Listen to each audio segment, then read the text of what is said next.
안녕하세요. 전기치트키입니다. 전기기사 실기치트키 5장 6부 5번째 간선 및 분기회로 볼 텐데요. 여기서부터가 이제 우리가 본격적으로 실기에서 킬러 문항들이 좀 출제가 되는 부분입니다. 뭐 킬러 문항이라고 해서 못 맞추는 문제, 어려운 문제 뭐 이런 게 아니라 이제 여러 가지 복잡한 테이블, 표 같은 게 나오고 거기서 이제 문제를 풀면서 지식들을 활용해서 응용하는 부분들이 상당히 많이 나옵니다. 이런 문제들을 실제로 여러분들이 기출문제에서 딱 보면은 처음 봤을 때는 이게 뭐야? 이거 내가 과연 손은 댈 수 있을까? 라고 느껴지는데 그런데 우리가 이 5장 6부에서 천천히 한 개 한 개 계단 밟아가면서 차근차근 정리해가면은 문제들이 결코 어려운 문제가 아니라는 것을 여러분들이 확인할 수 있을 것입니다. 그럼 본격적으로 이제 간선과 분기회로 들어가 볼 텐데요. 용어부터 한번 정리해 보겠습니다. 우리가 전기를 공급하는 것은 나무가 수분을 공급하는 거랑 똑같다라고 보시면 됩니다. 나무가 이제 이렇게 땅에 이렇게 박혀 있겠죠. 뿌리가.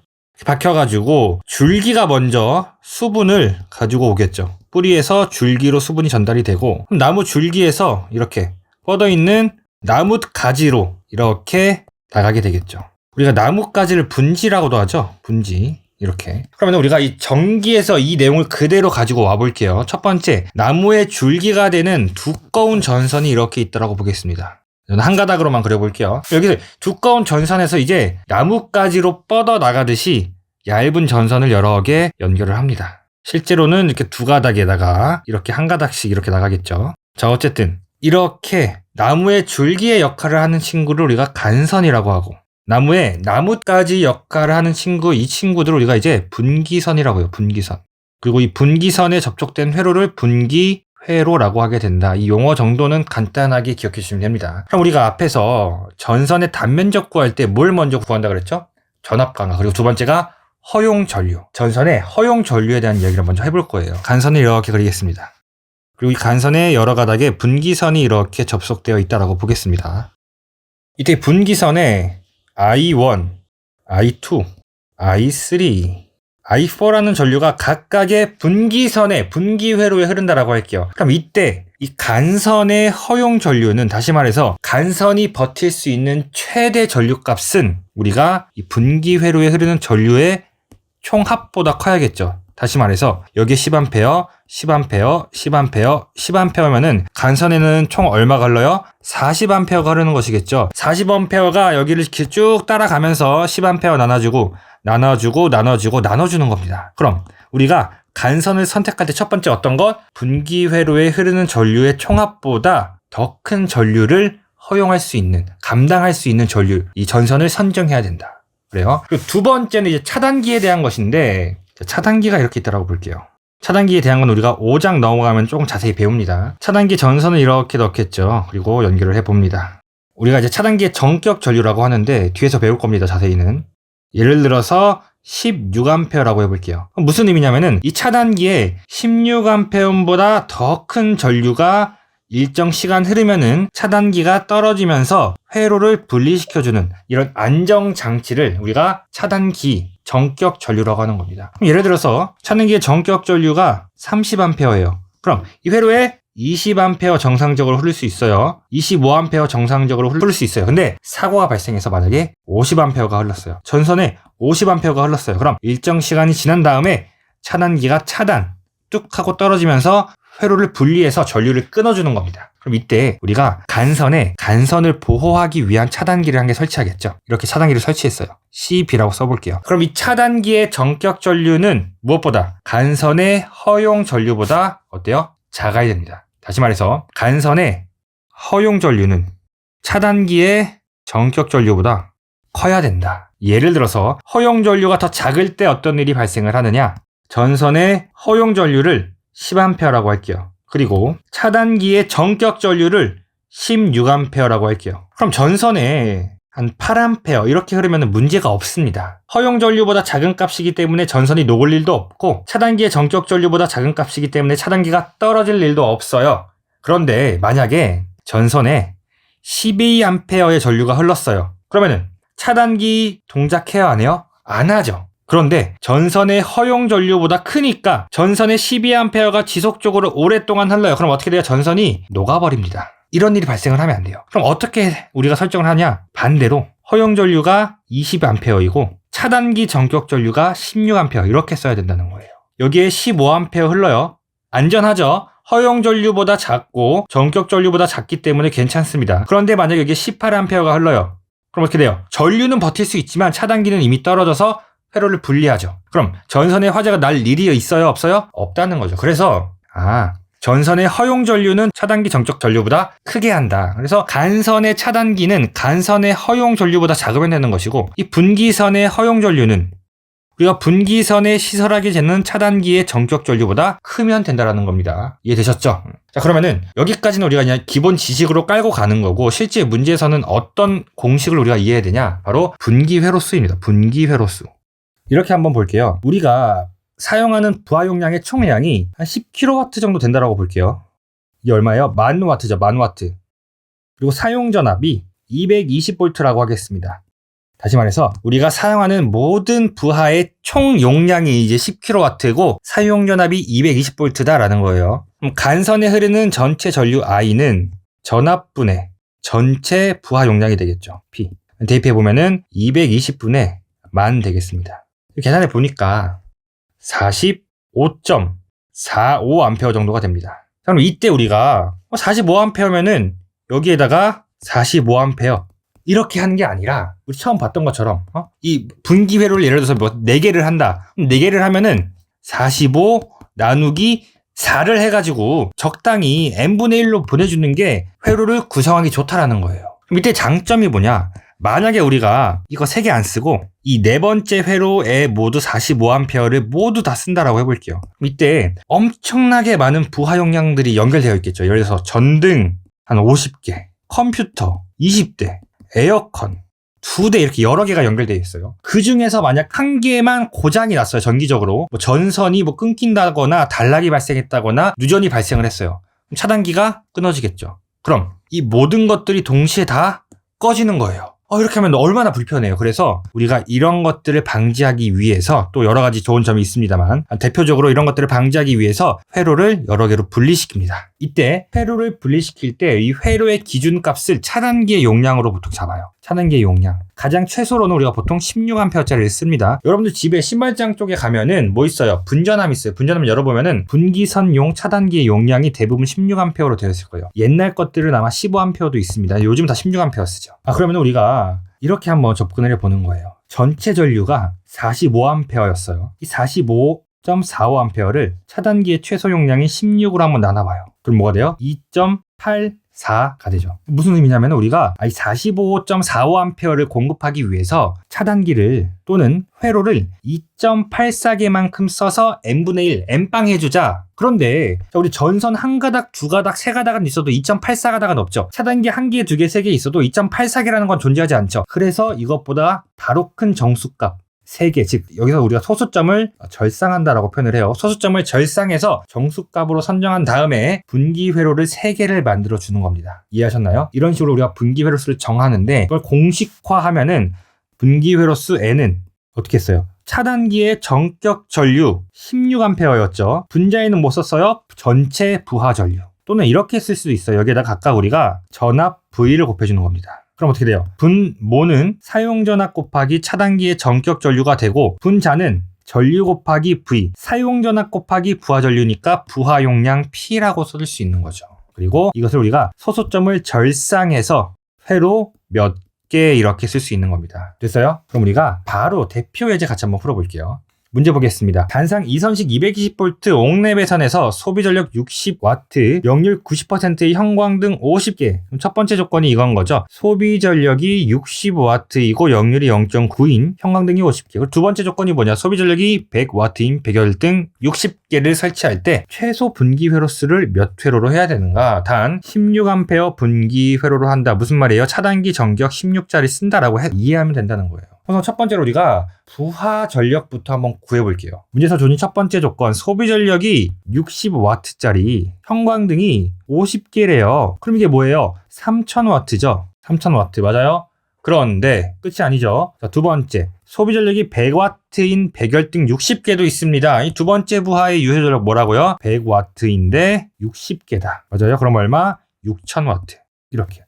그럼 이거 더해서 9000W에다가 전압 전류 이렇게 나눠주면 되겠네요? 아니죠. 여러분들 보세요. 자, V, I 이거 하면 뭐예요? 피상전력 볼트 암페어죠. 그럼 VI 코사인 세타 하면 뭐예요? 유효 전력 와트죠, 와트. 지금 문제에서 주어진 거 뭐예요? 와트죠, 와트. 맞습니까? 그러면은 지금 이 친구 분모는 전류 곱하기 전압이니까 볼트 암페어고, 위에 있는 친구는 와트니까 유효 전력이랑 피상 전력이죠. 이럴 수 없죠. 분모가 피상 전력이려면은 분자도 피상 전력으로 바꿔줘야 됩니다. 그럼 우리가 뭐 하면 되죠? 유효 전력을 역률로 나눠주거나 또는 무효 전력을 구해서 피상 전력을 구해줘야 되겠죠. 그런데 여기서 가장 헷갈리는 게 뭐냐면은 이 소비 전력 60W, 형광등은 역률이 0.9래요. 근데 두 번째, 백열등은 역률이 주어지지 않았죠. 그럼 이럴 때 이 백열등 같은 전등의 역률이 문제에서 주어지지 않는다면은 우리는 그냥 코사인 세타는 1이다라고 보는 겁니다. 오케이, 그럼 두 개 구했어요. 다시 한번 정리해 봅니다. 유효 전력은 구했고, 두 번째 무효 전력 구할 거예요. 형광등의 무효 전력 어떻게 구해요? 무효 전력의 정의는 뭐였죠? 유효 전력 곱하기 코사인 세타분의 사인 세타, 탄젠트 세타였죠. 이거 맞아요? 이거 기억나셔야 됩니다. 혹시 까먹으셨을까봐 복습 한번 해볼게요. 삼각형 이렇게 있죠. 세타고 유효 전력, 무효 전력, 피상 전력이죠. 그럼 피상 전력은 이렇게 하면은 P 코사인 세타, 이렇게 하면은 PR 사인 세타. 이 두 개씩을 이용해서 이렇게 정리할 수 있겠죠. 그럼 정리해 봅시다. 유효 전력이 한 개당 60W. 그렇죠? 역률이 0.9. 사인은 루트에다가 1-역률의 제곱 이렇게 구하죠. 맞아요? 그리고 몇 개예요? 전등 50개였죠. 이거 계산하면 얼마가 되냐? 1452.97바. 무효 전력을 구한 겁니다. 그럼 두 번째, 백열등은 무효 전력 있어요, 없어요? 없죠. 이 친구 역률이 1입니다. 역률이 1이라는 것은 무효 전력이 0이라는 거예요. 자, 그럼 이제 우리가 피상 전력 구해볼 거예요. 피상 전력은 어떻게 구해요? 유효 전력은 유효 전력끼리 구합니다. 그러면 P는 9000W가 되겠죠. 그럼 무효 전력은 얼마예요? 1번 무효 전력은 1452.97. 2번 무효 전력 있어요, 없어요? 없습니다. 그럼 이게 끝이죠. 그럼 우리가 현재 회로에 연결된 부하들의 전체 유효 전력과 무효 전력을 구했습니다. 그럼 피상 전력 PA는 어떻게 구해요? 유효 전력의 제곱 더하기 무효 전력의 제곱으로 구할 수 있는 거죠. 대입하면 되겠습니다. 9000의 제곱 더하기 1452.97의 제곱. 됐어요? 정리하면 9116.53 볼트 암페어 피상 전력을 구한 거예요, 이제. 여기까지 됐어요? 자, 그럼 문제 다 끝났습니다. 자, 정리해 볼게요. 그럼 문제에서 묻는 분기회로스 N은 사용 전압에다가 차단기 전격 전류분의 부하 전력, 피상 전력이에요. 그럼 PA는 뭐였습니까? 9116.53. 사용 전압은 220V죠. 차단기 전류가 16이래요. 16A 분기회로다. 되셨죠? 정리해 보니까 이게 얼마가 나온다?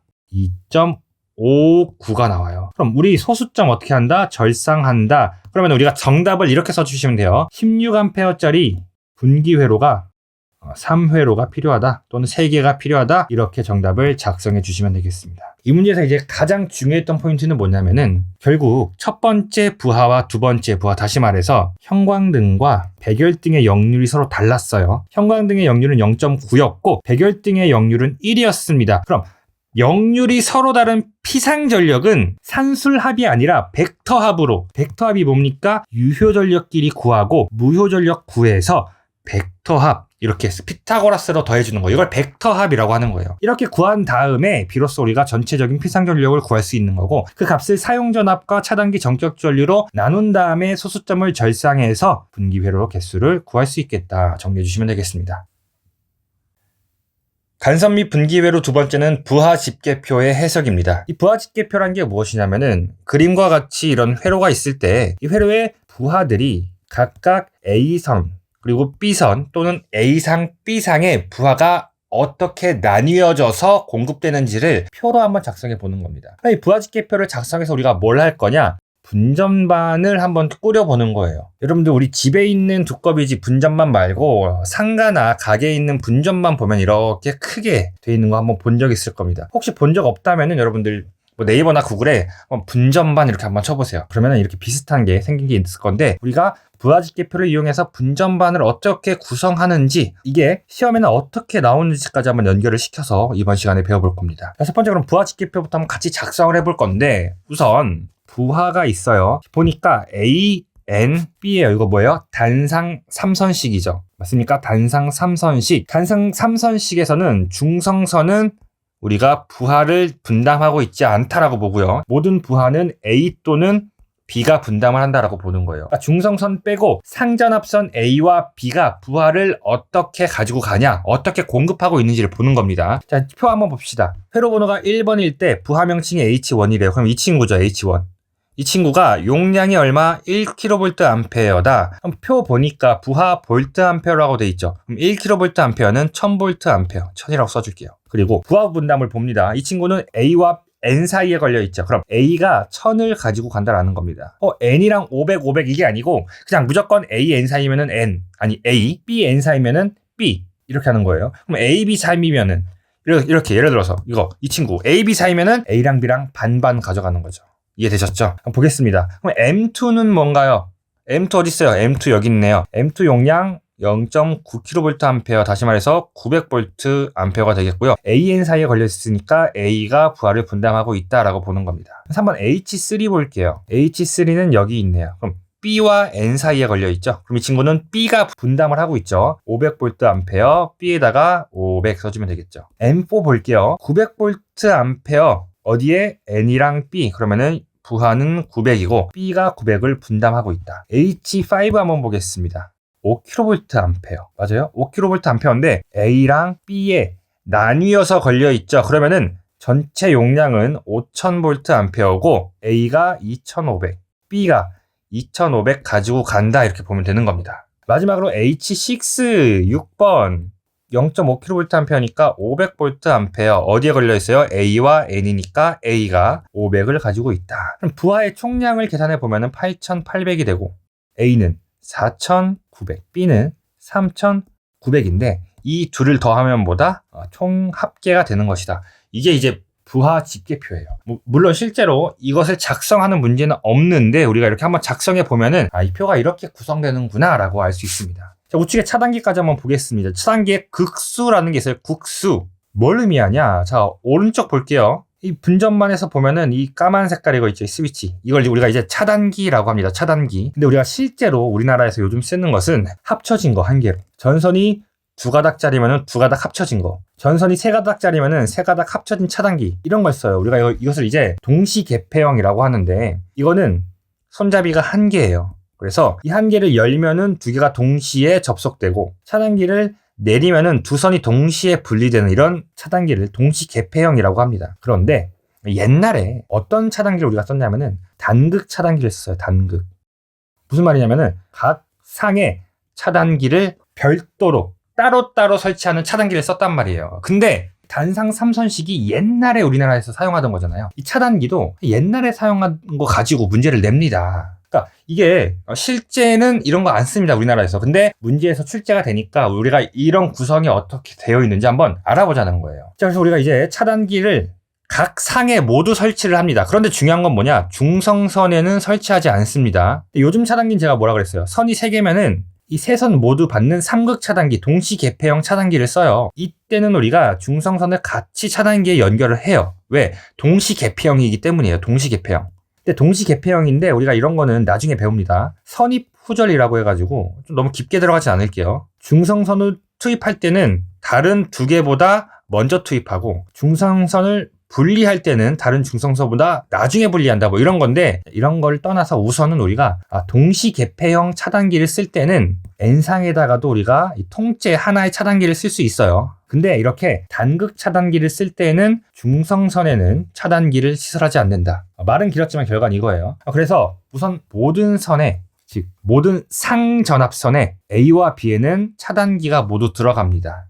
그리고 우리가 실제로 이 부하집계표를 이용해서 분전반을 어떻게 꾸리는지 한번 볼게요. 표를 보면은 우선 A선에 연결된 친구들 한번 다 찾아볼게요. 이 친구죠. 회로 1번과 2번. 그죠? 그리고 5번은 B랑도 같이 연결되어 있고 그리고 6번도 A에 연결되어 있습니다. 근데 여기서 1번, 2번과 6번은 A와 N 사이에 연결된 부하죠. 맞습니까? H1, M2, H6 이 세 개는 A와 N 사이에 접속된 부하입니다. 무슨 말이냐면은 여기 전선이 한 개, 두 개, 세 개가 있는데 여기에서 우리가 A선과 N선 이 두 개에다가 이 세 가지 부하를 연결하겠다라는 겁니다. 그럼 어떻게 연결하면 돼요? 이렇게 쭉 세 가닥 선이 내려오죠.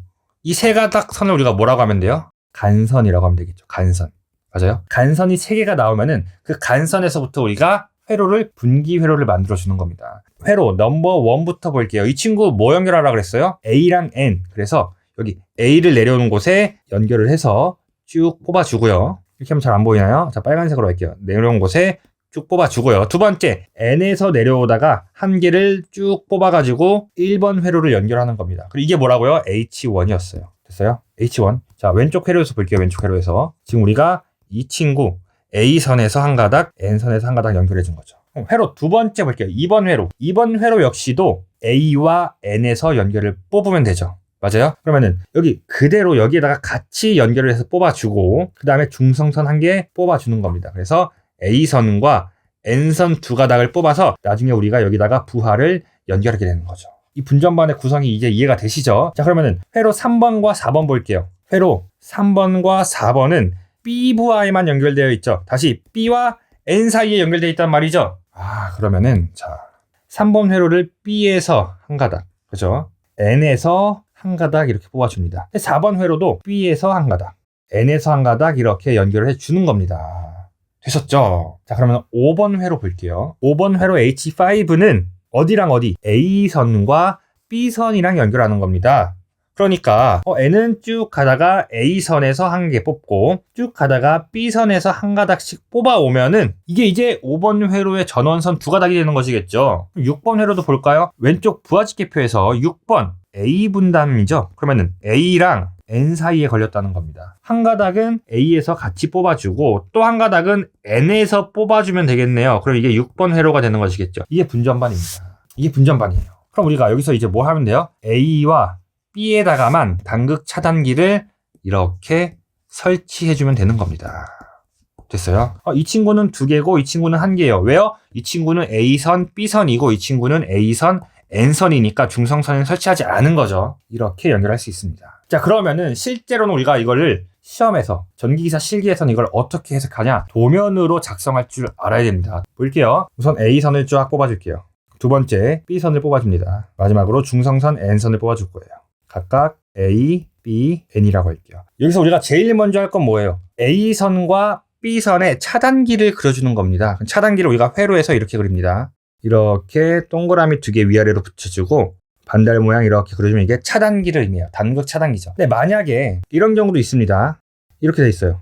왜 중성선인데 왜 차단기를 연결하나요? 이거는 이 점이 이 점점점 연결된 게 동시 개폐형을 의미해요. 단극 차단기가 아니고 이 이극을 차단기로 만들고 옆에 중성선을 끼워 넣어서 같이 껐다가 킬 수 있는 그런 차단기란 말이죠. 근데 우리는 어쨌든 여기서는 단극 차단기를 사용하는 거기 때문에 N선에는 설치하지 않겠습니다. 그리고 나서 회로를 한번 볼게요. 자, 1번 회로 어떻게 됐습니까? A선에서 한 가닥, 중성선에서 한 가닥 뽑아왔죠. 그대로 연결해 주는 겁니다. A선에서 한 가닥, 중성선에서 한 가닥. 이거 접속할 때 주의할 게 우리가 이 점을 찍은 것만 접속한 거예요. 점을 찍은 것만. 이런 부분도 있죠. 여기는 우리가 이제 접속을 한 게 아니죠. 점 찍은 것만 접속한 겁니다. 접속. 전기로 연결했다라는 거예요. 이게 이제 1번 회로가 되는데 뭐 주의하라 그랬죠? 상전합선에는 차단기를 시설해라. 그러면은 여기에다가 우리가 차단기를 그려주면 되겠죠.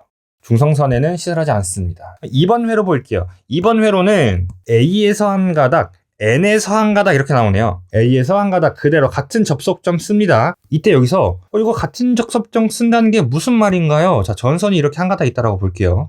물론 우리 분전반은 전선을 쓰지 않고 동구리 막대를 씁니다만 전선이 한 가닥 이렇게 있어요. 그럼 옆에서 한 가닥을 가지고 와서 이렇게 묶어주고 또 옆에서 한 가닥 가지고 와가지고 이렇게 같이 묶어준다라는 겁니다. 전기적으로 같이 접속을 하겠다. 마찬가지로 중성선도 그럼 같이 연결한 곳에서 쭉 빼주면 되겠죠. 이게 2번 회로가 되겠습니다. 마찬가지로 상전합선에다가는 우리가 차단기를 이렇게 시설해주면 되겠죠. 됐죠? 밑에 회로 봅니다. 3번 회로와 4번 회로가 있죠. 3번과 4번은 B에서 한 가닥씩 뽑고 중성선에서 한 가닥씩 뽑아요. 자, 그럼 B에서 한 가닥씩. 한 개는 3번 회로, 또 한 가닥은 4번 회로로 가겠죠. 그리고 중성선 이렇게 해서 또 한 가닥씩 보내주는 거죠. 됐어요? 아직 안 됐죠. 뭐 해야 된다고요? 차단기 그려주셔야 된다고요. 차단기를 이렇게 그려줍니다. 마지막 5번 회로와 6번 회로인데 5번 회로 주의하셔야 돼요. A선과 B선이죠. A선 한 가닥, B선 한 가닥, 5번 회로. 그리고 각 전압선에는 차단기를 한 개씩 그려주면 되겠다. 마지막 6번 회로는 A선에서 한 가닥, 중성선에서 한 가닥, A에서 한 가닥, 중성선에서 한 가닥 이렇게 그릴 수 있게 됩니다. 넘버 6. 이게 이제 전기기사 실기에서 가장 많이 나오는 분전반, 복선, 결선도 유형이에요. 이게 어려운 게 없습니다. 이 정도 알면 우리가 나머지들은 그냥 문제 풀면서 같이 한번 살펴보면 될 것 같습니다. 자, 그럼 바로 우리 대표 예제 같이 한번 풀어보도록 하겠습니다. 단상 3선식 110에서 220V를 채용하고 있다. 이 110/220이 무슨 의미입니까? 단상 2선식은 이제 하나의 전원을 두 개로 나눠서 쓰죠. 이 220이 상전압 220이 되겠고요. 성간전압 110이 여기 상전압 110V가 되는 겁니다. 이렇게. 그럼 실제 하나의 회로 A와 N 사이의 공급전압이 얼마? 110. B와 N 사이의 공급전압이 얼마? 110. A와 B 사이 공급전압 얼마? 220. 이렇게 해석해 주시면 되겠습니다. 자, 이때 변압기가 설치된 수전실로부터 50m 되는 곳에 부하집계표와 같은 분전반을 시설하고자 한다. 다음 조건과 전선의 허용 전류표를 이용하여 다음과 물음에 답하시오. 그리고 전압 변동률과 전압 강화 조건 주어져 있고요. 중성선의 전압 강화는 무시한다. 이게 무슨 말이냐면은 원래 부하가 불평형이라면은 단상 3선식 중간선, 중성선에서도 전압 강화가 발생을 해요. 근데 문제에서는 우선 무시한다라는 조건이 주어졌습니다. 그러니까 우리가 단면적 구할 때 1002분의 17.8 Li로 구하라는 의미예요. 맞아요. 이게 한 선에서 발생하는 전압 강화죠. 자, 그리고 후강 전선관으로 공사를 한다. 이거 후강 전선관은 쇠파이프 있죠? 쇠파이프 중에서 좀 두꺼운 친구가 있어요.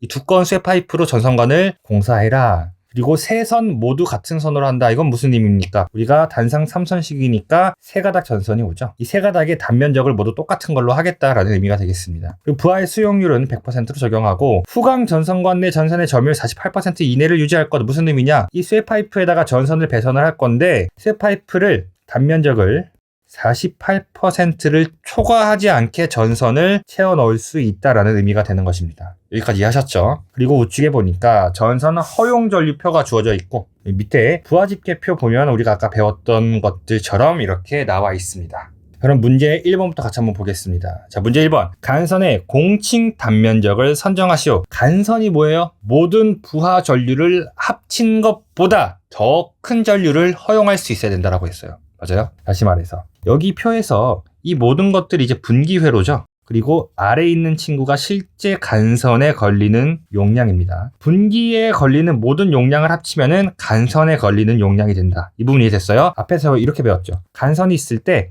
분기회로가 뻗어 나가는데 I1, I2, I3라고 했을 때 이 모든 전류를 합한 값이 결국 간선에 흐르는 거죠. 그럼 전류랑 부하 용량이랑 비례하죠. P는 VI에서 전력이랑 전류는 비례하니까 여기에 모든 전류가 흐른다. 무슨 말이에요? 모든 부하 용량이 이 간선에 의해서 공급된다. 같은 의미가 되겠죠. 그럼 첫 번째로 우리가 할 것은 뭐냐면은 이렇게 A선이 있고 N선이 있고 B선이 있어요. 문제에서 주어진 조건 보면은 지금 A가 5,000을 부담하고 있고 B가 4,200을 부담하고 있어요. 여기가 5,000을 부담하고 있다. 그럼 전류로 계산하면 어떻게 돼요? 여기 와서 A선에 흐르는 전류 IA는 전압분의 용량이 되겠죠. A선에 얼마가 부담된다 그랬죠? 5,000이에요. 5,000. 그러면은 5,000 나누기 전압은 얼마? 110V 이렇게 써주는 겁니다. 어떻게 돼요? 45.45A가 되겠죠. 두 번째, B선의 전류도 한번 구해볼게요. B선에 흐르는 전류, 전압분의 전력이죠. B선에 부담되는 전력 얼마예요? 4200V. 그럼 4200. 전압은 110 해주면 되겠습니다. 계산해보면 38.18A가 되는 것이겠죠. 그러면은 우리는 전선 세 가닥인데 세 가닥 모두 똑같은 전선한다고 문제에서 조건에 주어져 있죠. 그럼 이 전류 값을 기준으로 단면적을 구할까요? 아래에 있는 값을 기준으로 단면적을 구할까요? 당연히 더 큰 전류를 기준으로 전선을 우리가 골라야 되는 거예요. 어쨌든 중요한 건 이겁니다. 가장 큰 전류를 허용할 수 있는 전선을 구해야 된다는 겁니다. 그러면은 전선의 단면적 A는 1002 단상 3선식 17.8 Li가 되겠죠. 대입합니다. 17.8 거리가 얼마라 그랬어요? 문제 보니까 50m래요. 50m. 50. 전류 얼마? 45.45. 1000에다가 전압 강하 얼마인가요? 우선 문제에서 주어진 조건으로는 전압 강하율이 2%래요.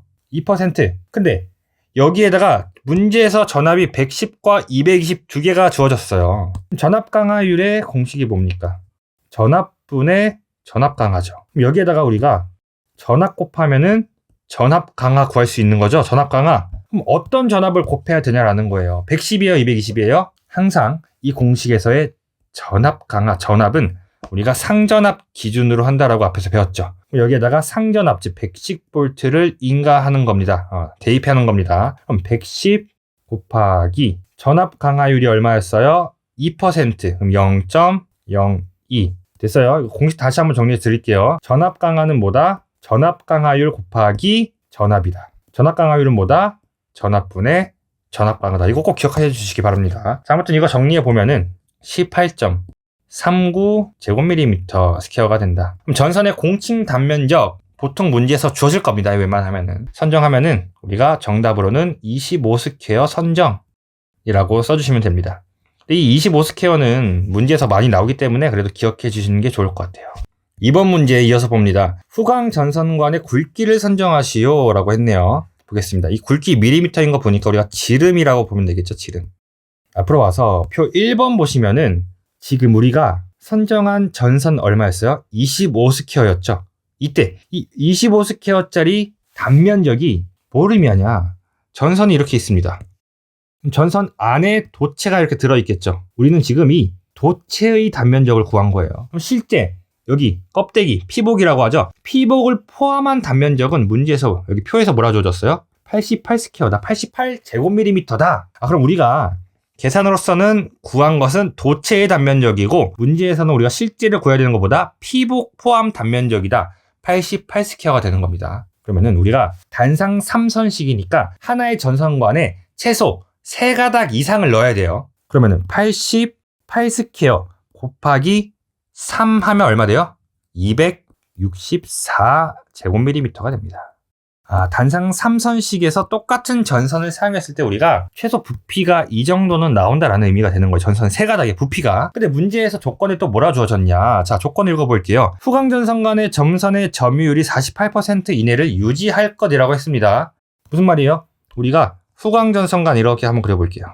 이렇게 있어요. 이때 여기 내부에 단면적을 S라고 할게요. 이 S의 48%가 뭐가 돼야 된다? 264제곱밀리미터가 돼야 된다. 이게 48% 미만이 돼야 된다는 거예요. 미만. 이해되셨죠? 3가닥을 넣었을 때 후광전선 간의 48%를 차지하면 안 된다. 초과해서. 이렇게 식으로 한번 정리해 보겠습니다. 간선 3가닥의 단면적, 이거 우리 A라고 할게요. A가 어떻게 돼요? 0.48을 초과하면 안 돼요. 무엇에? 후광전선관의 단면적을. 이렇게 쓸 수 있겠죠? 자, 그러면 0.48에다가 후광전선관의 지름을 D라고 할게요. 그럼 후광전선관은 원형이기 때문에 단면적의 공식은 파이 곱하기 반지름의 제곱이죠. 반지름은 우리가 지름 나누기 2 이렇게 쓸 수 있겠죠. 그러면은 S에다가 파이 곱하기 2분의 1 D 제곱 이렇게 써줄 수 있겠네요. 이 D가 뭐라고요? 지름입니다. 지름. 그럼 결과적으로 어떤 식이 되냐? 0.48 파이 4분의 1 D제곱은 무엇보다? 264, 즉 A보다 크거나 같아야 된다. 이 식을 D에 대해서 정리합니다. 그러면은 D제곱은 부등호 그대로 유지하고요. 이거 우변으로 넘겨줍니다. 264 나누기 0.48 파이 곱하기 4가 되겠죠. 제곱 없애주기 위해서 우변에다가 루트 씌워주면 되겠죠. 계산해보면 얼마냐? 26.46이 됩니다. 26.46. 그럼 문제에서 주어진 조건 한번 볼게요. 굵기는 이 중에서 하나로 선택해라. 그러면 26.46보다 한 개 더 큰 거 28 선정해 주시면 되겠죠. 정답을 우리가 28mm 선정이라고 써주셔도 괜찮습니다. 이렇게 쓰면 되겠습니다. 이렇게 해서 이제 2번까지 풀어본 거고 3번도 같이 한번 볼게요. 간선 보호용 과전류 차단기 용량의 AT 및 AF를 선정하시오. 이거 우선 차단기에 대한 건 우리가 5장에서 배웁니다. 5장. 지금 1장 하고 있죠. 5장에서 배울 거기 때문에 자세히는 설명 안 드릴 건데 우선 이거 하나만 설명을 드릴게요. 이 표를 봤을 때 25스퀘어 단면적이면은 전선관을 3번 이하 수용 시, 그러니까 전선관에 전선을 3가닥 이하 수용할 때, 단상 3선식인데가 딱 3가닥이죠. 여기에 포함되겠죠. 이때 허용 전류가 117A다라는 겁니다. 이해됐어요? 117A. 전선의 허용 전류가 117A예요. 그죠? 그러면은 우리 앞에서 뭐 배웠냐면은 차단기의 전격 전류는 전선의 허용 전류보다 작아야 된다라고 했죠. 117보다 바로 한 개 작은 거, 여기 보면은 100 있죠, 100. 그래서 AT가 차단기의 전격 전류를 의미해요. 100이라고 써주는 거예요. 그리고 AF는 나중에 배웁니다. 그냥 우선은 여기서는 답만 쓰고 넘어갈게요. 1번, 2번까지 이해했는데 3번 도저히 모르겠다. 넘어가세요. 우리 어차피 5장에서 차단기 정확하게 배우고 넘어갈 테니까 우선은 여기 이 문제에서는 간단하게만 정답만 보고 넘어갈게요. 4번 문제 보겠습니다. 분전반의 복선 결선도를 완성하시오. 이게 중요한 거예요. 우리 앞에서 한번 표 한번 볼게요. 우선 첫 번째, A에만 분담된 부하들 볼게요. A에만. 다시 말해서 AN에 분단된 부하 보겠다는 겁니다. 그럼 3번, 4번, 7번 있죠. 기억하세요. 3, 4, 7은 AN이에요. 3, 4, 7, AN. 그럼 자, 여기로 돌아와가지고 3, 4, 7, 3, 4, 7은 AN이니까 여기 위에 거를 A에다가 연결하면 되겠죠. 맞아요? 왜? 차단기가 있으니까 상전합선이라는 거예요. 밑에 거를 여기 N, 중성선 여기겠죠. 여기에다가 연결합니다. 4번도 마찬가지로 AN이었죠. 차단기 있는 쪽을 A에다가, 차단기 없는 쪽을 N에다가 연결해서 점 찍어주면 되겠다. 7번도 차단기 있는 거를 A에다가, 차단기 없는 거를 N에다가 접속해 주시면 되겠습니다. 문제 없죠, 여기까지. 그 다음에 들어와서 이번에는 BN부하 볼 거예요. BN부하 봅시다. 5번 회로, 6번 회로, 8번 회로네요. 5, 6, 8 적으세요. 5, 6, 8 뭐라고요? 5, 6, 8 BN이니까 차단기 있는 거를 B로 보내고, 그쵸? 차단기 있는 거를 B로 보내요. 5, 6, 8 5번에 중성선 여기죠. 그리고 6번도 중산선. 8번 차단기 있는 거 B로 보내요. 그리고 차단기 없는 거 중성선으로 보냅니다. 괜찮죠? 문제 없어요. 자, 마지막으로 A와 B 사이에 걸린 전화 볼게요. A와 B. 그럼 이 친구죠. 1번이랑 2번은 못 쓴다. A랑 B에다가 연결을 한다. 자, 갑니다. A와 B. 이 친구도 A와 B 이렇게 연결하면 되겠네요. 그럼 이 가운데는 뭔가요? 이거 안 쓰는 겁니다. 중성선. 함정이에요. 함정. 쓰면 안 돼요. 쓰지 마세요. 이렇게 하면은 이제 문제가 끝난 거죠. 밑에는 이제 접지인데 문제에서 주어지니까 생략을 하겠습니다. 자, 마지막으로 이제 설비 불평형률 묻고 있네요. 와, 이래서 제가 이 5장 6부를 어떻게 구성했냐. 앞에 1장에 1파트 1, 2, 3, 4까지 배웠던 모든 것들이 지금 여기 파트 5에서 그리고 파트 6에서 다 빌드업이 되어가지고 나오는 겁니다. 여러분들이 만약에 1장, 2장, 파트 1, 2 쉽네? 대충 하고 넘어갔어요. 여기 와서 문제를 풀 수가 없다는 겁니다. 아시겠죠? 그러니까 앞에 배웠던 내용들도 복습을 잘 해주셔야 되고요. 그 앞에서 배웠던 기출 문제들이 있잖아요. 결국 그런 문제들이 실제로 킬러 문항들을 풀기 위해서 필요한 개념들인 겁니다. 꼭 복습해 주시고요. 이 설비 불평형을 한번 구해봐야겠죠. 단상 3선이니까 분자에 뭐가 와야 돼요? 최대 빼기 최소였죠. 그리고 분모에는 총합의 평균이었죠. 기억나셔야 됩니다. 최대 한번부터 볼게요. 최대부터. A와 B 사이에 걸린 최대인데, 근데 사실 뭐 단상 3선에서는 AN 또는 BN이죠. 최대 최소가 둘 중 하나니까 둘 다 구해서 큰 거에서 작은 거 빼주면 됩니다. 근데 여기서 이제 헷갈리는 게 이거 그대로 써도 되나요? 아니면은 이거 빼야 되나요? 원칙적으로는 이거 두 개 빼주는 게 맞죠. 그런데 빼나 마나 똑같아요. 무슨 말인지 이해되셨어요? 자, 이 친구 1900이죠. 1900이죠. 그 말이 뭐냐면은 지금 자, 왼쪽으로 와서 지금 A의 총 분담된 게 5000이죠. 5000 빼기 1900 하면은 이 용량이 A와 N 사이에 걸린 거죠. 그리고 4200에서 1900 빼면은 이게 B, N에 걸린 거죠. 그럼 이렇게 빼면 되겠죠. 근데 이렇게 빼나 5000에서 4200 빼나 결과가 똑같다라는 거예요. 왜? 마이너스 플러스 되겠죠. 합쳐지면. 그럼 플러스 1900에다가 마이너스 1900 빼면 어차피 빼지니까 우리가 굳이 귀찮게 따로 구할 필요 없이 여기에서 이거 빼도 상관은 없다라는 겁니다. 그러면은 5000 빼기 4200 됐어요? 이렇게 쓰거나 아니 좀 정석적으로 하고 싶다. 어떻게 하면 돼요? 5000에서 1900 뺀 3100, 4200에서 1900 뺀 2300 이렇게 하면 되죠. 평균은 뭡니까? 모두 다 더해줘요. A와 B 사이에 걸린 모든 총계가 9200이었죠. 다시 돌아와서 9200 쓰면 되겠죠. 아니에요. 여기서는 이제 다들 아닌데 이거 생각하셨을 겁니다. 저번에 한번 당해가지고 그쵸? 선 두 개니까 2분의 1 해주셔야겠죠? 곱하기 100 해주면 됩니다. 17.39%가 되겠습니다. 이렇게 해서 이제 한 문제가 끝난 겁니다. 저는 이 문제를 풀 때 가능한 모든 디테일들을 다 설명드렸어요. 그렇기 때문에 푸는데 오래 걸린 거예요. 근데 실제로 이 문제 여러분들이 한 두세 번만 풀어보시면은 5분에서 10분이면 풀 수 있는 문제입니다. 그러니까 겁먹지 마세요. 가장 중요한 거는 실기에서 출제되는 모든 문제들이 보기에는 굉장히 복잡해 보여요. 근데 실상 우리가 앞에서 배운 하나하나의 파편들을 모두 가지고 와서 섞어놓은 겁니다. 이해하셨죠? 그러니까 너무 겁먹지 마시고 수업 끝나고 복습하셔야 돼요. 지금 제가 30동안 열심히 풀어드렸지만 여러분들 스스로 복습하지 않으면은 이 30분이 휘발됩니다. 휘발돼요. 그게 너무 아까운 거예요, 저는. 그러니까 꼭 복습해 주시고요. 다음 내용 이어서 보겠습니다. 간선 및 분기회로 마지막 세 번째 부하의 상정 볼 건데요. 이건 이제 뭘 하는 거냐면은 우리가 예를 들어서 카페를 한 개 차린다라고 볼게요. 카페 사장이에요, 여러분들이. 그럼 우리 카페에 뭐가 들어갈지 이제 생각을 해보는 거죠. 키오스크도 한 개 넣어볼까? 키오스크 한 개 넣고 커피 머신 있죠? 에스프레소 머신 한 3대 넣어볼까? 믹서기도 써야 되고 이것저것 등을 한 10개를 쓴다 이렇게 생각을 해보는 거예요. 이렇게 해가지고 전체적인 용량을 대략적으로 우리가 알 수 있죠. 그러면은 이 용량 전체 구해가지고 우리 차단기 16짜리 쓰자 하면 나누기 16 해가지고 사용전압 곱해주면은 분기회로수를 구할 수 있었어요. 그죠? 이렇게 하지 말고 예를 들어 이번에는 이렇게 해볼게요. 우리가 아파트를 지어요. 그러면 한 10층짜리 그리고 한 층에 집이 3호가 있다. 30호죠. 집 가구가 30가구예요. 30가구. 이 30가구의 전기 설비 수용을 모두 조사를 해가지고 이렇게 하기는 어렵겠죠, 현실적으로. 그러니까 철순에 가가지고 여기 전등 몇 개인지, 에어컨 몇 대인지, 선풍기 몇 대인지 이거 다 조사할 수가 없다고요. 불가능하다고요. 그럼 이럴 때는 우리가 분기회로나 전기 용량을 어떻게 설계하고 대략적으로 계산을 할 건지 한번 알아보자는 거예요. 이때는 보통 우리가 이제 면적당 표준 부하를 정해놓고 계산을 해요. 무슨 말이냐? 표부터 한번 볼게요.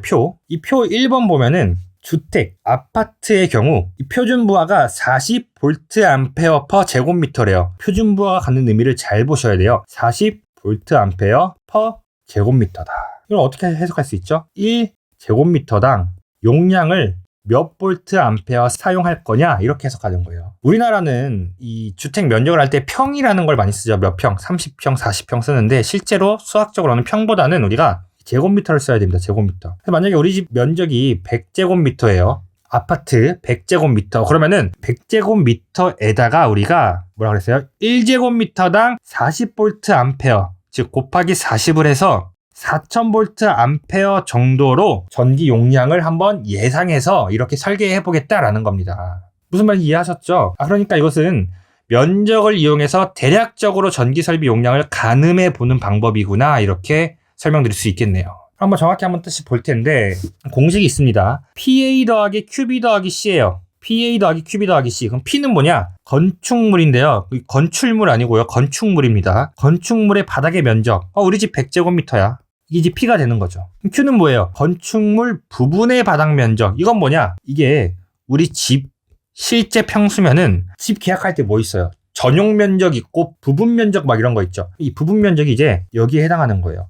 복도, 창고 이런 거 있죠. 계단 이런 게 이제 이 Q가 되는 거야. Q. 예를 들어서 우리 집 계약할 때 우리 집 실평수가 이제 100제곱미터인데 이런 것 저런 거 해서 계약해 보니까 120이 됐어요. 그럼 부분 면적이 20제곱미터가 되는 겁니다. 그죠? 그다음 A 볼게요. 표준부하 뭐예요? 우리 아파트 100제곱미터인데 이거 1제곱미터당 40V로 선정할 거예요. 이거 말하는 겁니다. 그럼 여기서 A는 40V per 제곱미터가 되는 거겠죠. B는 뭐예요? 건축물 부분의 표준부하. 밑에 두 번째 표에서 복도, 계단, 세면장, 창고, 다락은 1제곱미터당 5V라고 했어요. 이게 5가 되는 거겠죠. 마지막에 C가 있는데 가산하여야 할 볼트 암페어 수다. 오른쪽 3번 보겠습니다. 표준부하에 따라 산출할 값에 가산하여야 할 볼트 암페어 수 C라고 써놨죠. 보면은 주택 또는 아파트는 1세대마다 500에서 1000볼트 암페어를 용량을 여유를 주라는 겁니다. 여유를. 혹시 모르니까 더 많이 사용할 수도 있잖아요. 요즘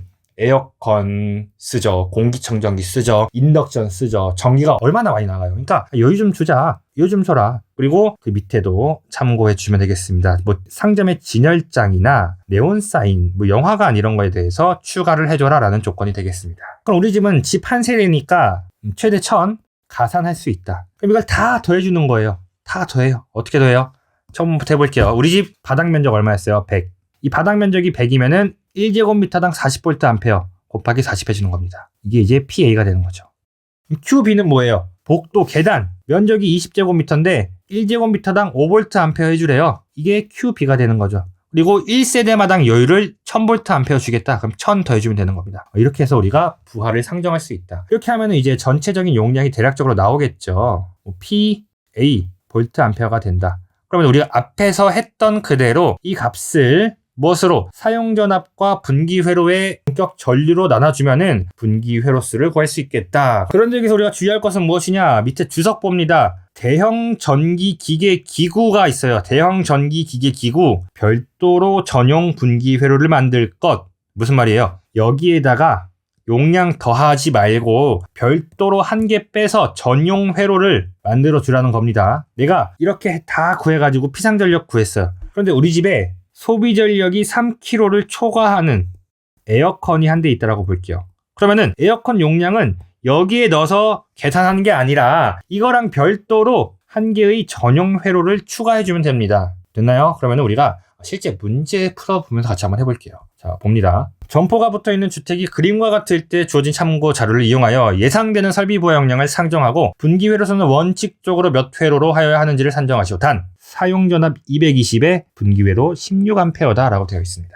근데 조건을 보면은 RC는 룸 에어컨디셔너, 이거 에어컨 말하는 거죠. 용량이 1.1kW다. 그리고 주어진 참고 자료의 수치 적용은 최대값을 적용하도록 한다. 이게 무슨 의미냐? 다 한번 볼게요. 주택 또는 아파트에 대하여 여유를 500에서 1000 주라 그랬죠. 근데 문제에서 수치 적용은 최대값을 한다. 그래서 우리가 아파트 1세대마다 1000V의 여유를 주겠다라고 해석하면 되겠습니다. 그리고 왼쪽 맵을 보면은 주택이 있고 점포가 있고 창고가 있죠. 주택은 40V, 창고는 5V, 점포는 뭐예요? 점포는 우리가 상점이라고 할 수 있겠죠. 그러면 첫 번째 표에서 상점 30V 이렇게 계산을 해주면 되겠습니다. 자, 그러면은 바로 옆에다가 한번 계산해 볼게요. 첫 번째, 주택의 면적부터. 그럼 첫 번째, 공식 PA 더하기 QB 더하기 C였죠. 면적부터 봅니다. 주택의 면적 15 곱하기 12가 되겠죠. 여기다 뭘 곱해줘요? A. 얼마였어요? 40V였죠. 40V. 이렇게 하면은 주택에 관한 거 됐고요. 더하기 점포 봅니다. 점포는 가로가 12m, 세로가 10m네요. 그럼 12 곱하기 10에 상점에 대한 표준부하 얼마였어요? 1제곱미터당 30V, 30 곱해줍니다. 됐죠? 더하기 두 번째는 뭘 봐야 돼요? 이제 창고 봐야겠죠. 창고 QB가 한 개가 아니고 두 개인 거죠. 창고는 가로가 3, 세로가 10이니까 3 곱하기 10에다가 표준부하가 1제곱미터당 5V였죠. 5를 곱해줍니다. 이러고 끝이 아니죠. 가장 중요한 C를 해주자는 거예요. C. 보겠습니다. 지금 문제 보니까 첫 번째 주택이니까 1000V 여유분 줘야 되고요. 그리고 진열장이랑 에어컨 한번 볼게요. 봅시다. 아래 다 보면은 상점의 진열장에 대하여는 진열장 폭 1m에 대하여 300V한대요. 뭐라고요? 진열장 폭 1m에 대해서 300V. 저기로 와서 진열장 폭 얼마? 6m죠. 여기서 많이 헷갈려하는 게 뭐냐? 진열장 여기 길이가 없는데요? 이거 면적 해가지고 해줘야 되는 거잖아요. 아니죠. 여러분들 잘 읽어보세요. 뭐라 그랬어요? 진열장 폭이에요. 폭. 면적이 아니라 폭 1m에 대해 300V. 그러면은 N은 폭이 6m죠. 그럼 그냥 우리가 얼마? 6m 곱하기 300V 해주면 되는 거예요. 이 친구가 진열장에 대한 것이었습니다. 그리고 주택 부분 1000V 여유 주기로 했죠. 맞아요? 여기까지 한 다음에 계산하면 되겠네요. 그죠? 아니죠. 자, 여러분들 잘 보세요. RC는 룸 에어 컨디션. 그럼 에어컨 별도의 분기회로 해주면 되겠네요. 그게 아니라는 거예요. 대형 기계 기구는 용량을 3kW 기준으로 했을 때 별도로 해줍니다. 그러니까 우리가 별도의 전용 분기회로 조건이 딱 두 가지입니다. 첫 번째, 대형 전기 기계 기구, 다시 말해서 용량이 3kW를 넘는 부하 설비는 전용 회로로 해줘요. 또는 두 번째, 3kW보다 작은데 문제에서 그냥 조건으로 전용 회로로 만들어 주어라. 이런 조건이 주어진다면은 별도로 분기회로를 해줘요. 근데 이 문제는 첫 번째 3kW보다 작죠. 그 문제 조건에서 전용 회로라는 조건 있나요? 없다라는 거예요. 그러면은 이때의 1kW는 여기에다가 그대로 추가로 더해줘야 된다는 거예요. 1100. 됐죠? 다 더하면 얼마예요? 14850V가 된다. 그럼 분기회로수 구해봅니다. N은 용량 14,850 나누기 사용전압 얼마? 220. 분기회로 전격전류 얼마? 16. 계산하면은 4.22회로. 우리 회로는 항상 소수점 자리 절상한다 그랬죠. 그럼 정답이 얼마? 16A 분기 5회로라고 써주면 되겠죠. 이렇게 쓰겠습니다. 어때요? 풀만했어요. 분명히 풀만했어요. 어렵지 않았고요. 여러분들 이것도 마찬가지로 복습해 주셔야 됩니다. 여기까지가 이제 송배전 설록 5번째 시간이었고요. 다음 시간에 이제 1장 마무리할 텐데요. 이 1장이 전기기사 실기의 가장 기초가 되는 부분이기 때문에 여러분들 꼭 잘 따라와 주셨으면 좋겠습니다. 정리 주시고 다음 시간에 뵙도록 하겠습니다. 수고 많으셨습니다.